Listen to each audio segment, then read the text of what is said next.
2021. Can you believe that was 5 years ago? Well, in this video, we're going to take a look at some horror movies that were released in 2021 that I think you should check out, or maybe you should avoid. This is going to be a two-part series because it was about 25 titles and I thought, best to split it over 2 videos rather than have it all in one. So anyway, I am the Artie Dance from SHOCKMANIA and welcome to this video where we're going to have a look at 12 movies. Firstly, from 2021, there's a mix of good and a mix of bad, and from all different types of countries. So let's check it out.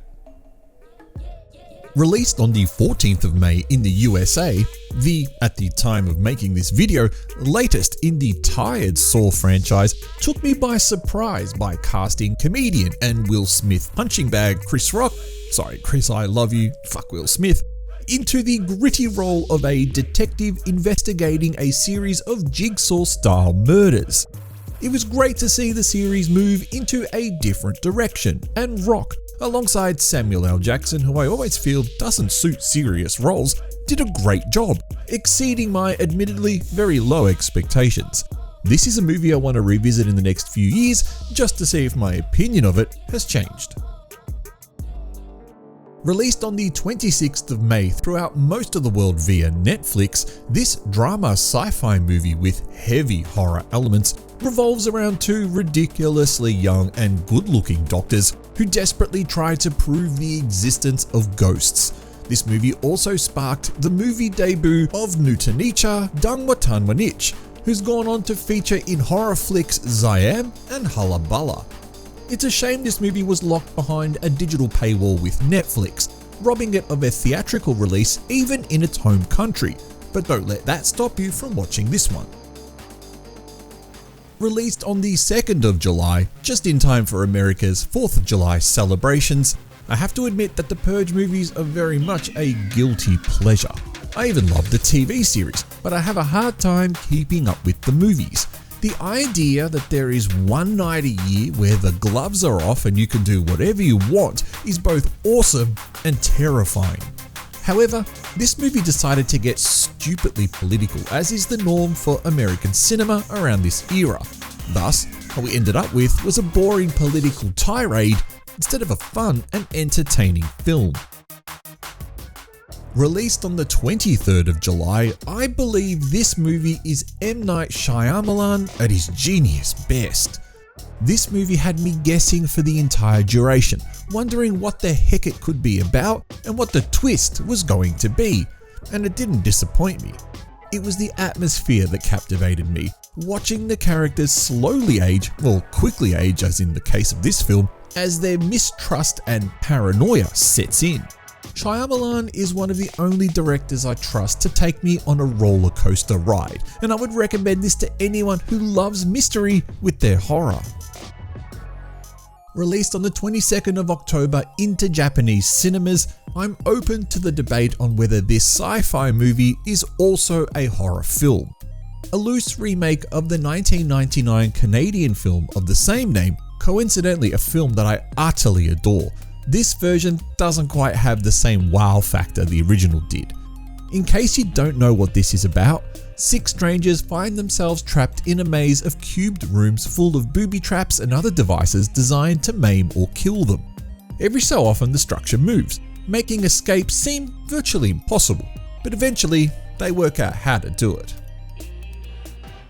Released on the 27th of August, this movie wasn't quite a remake and wasn't quite a sequel to the entertaining Tony Todd 1993 version. This is yet another American movie that suffered due to pushing politics and an agenda rather than just trying to be entertaining and tell a good story. The movie has its fans, but I'm not one of them.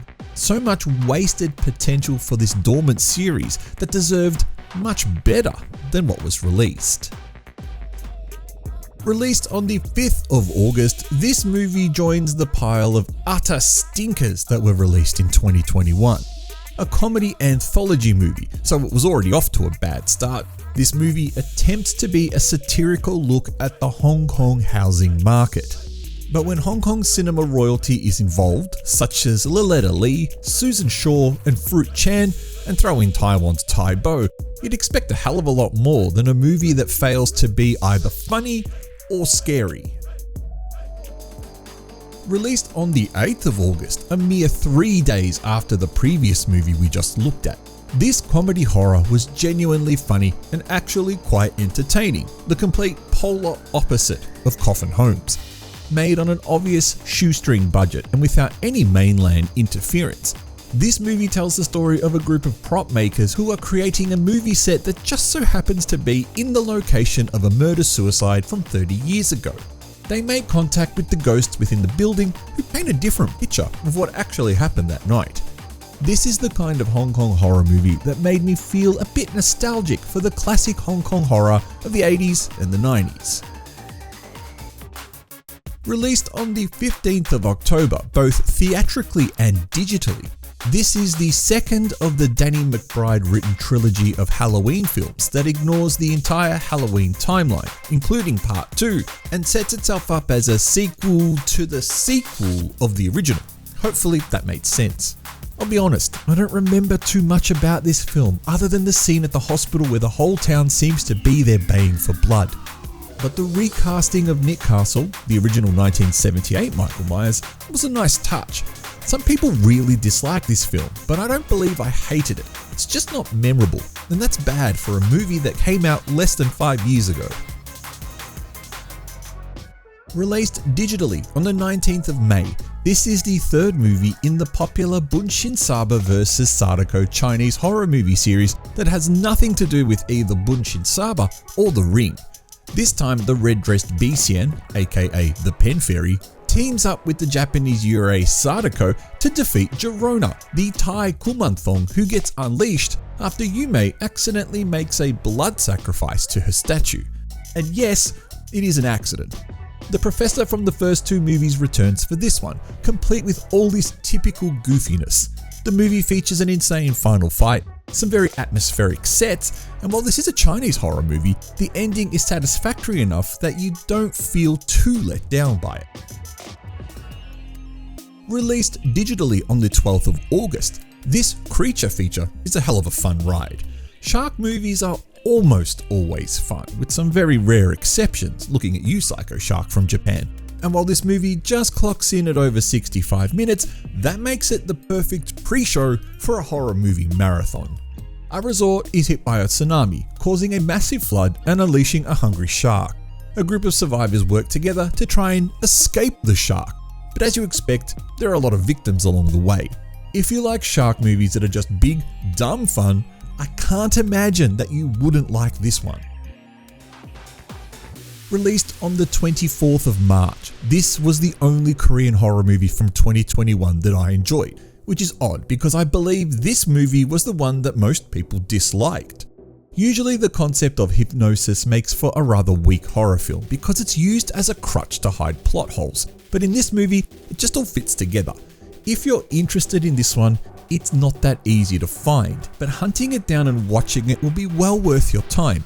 And as is typical for Korean films, it's chock full of very good looking men and women. So if you end up finding the movie boring, at least you've got some eye candy to entertain you.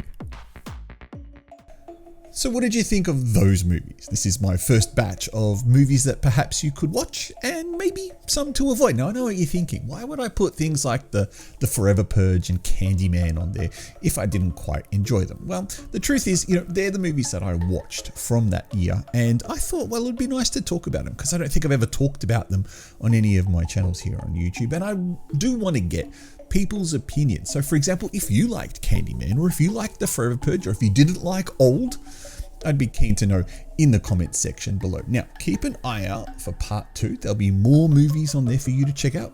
Movies to avoid, movies to watch.